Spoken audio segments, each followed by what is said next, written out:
3교시에는 드모르간이 최초로 시도했던 사색 정리의 증명을 이야기로 배워볼 거예요. 이것은 드모르간의 생각인데요.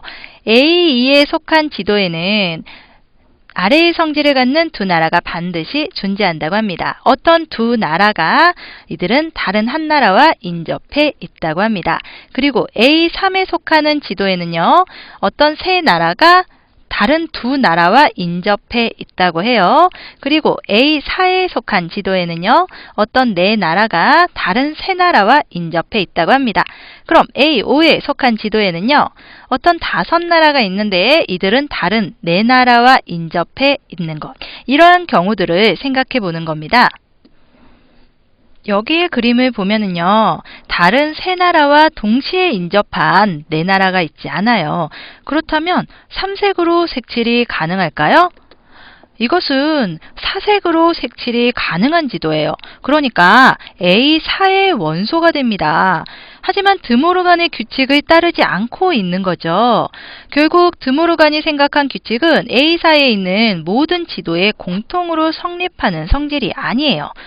나라가 4개뿐인 경우는 드모르간의 생각이 맞지만 4개 이상의 지도에서는 그 규칙이 성립하지 않는 경우도 있었던 거예요. 결국 드모르간의 생각이 참이라고 해도 여전히 A5의 원소 중에 드모르간의 규칙이 성립하지 않는 지도가 분명히 있을 거고요. 때문에 A5 이것이 공집합이라고 할 수 없는 겁니다.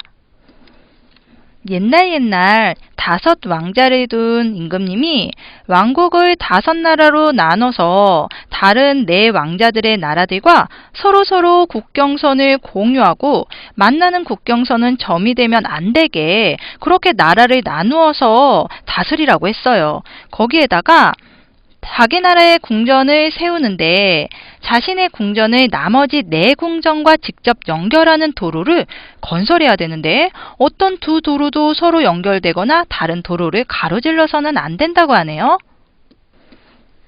그러한 다섯 나라를 나눌 수가 없어서 우리는 네 나라로 나눈 경우로 한번 볼게요.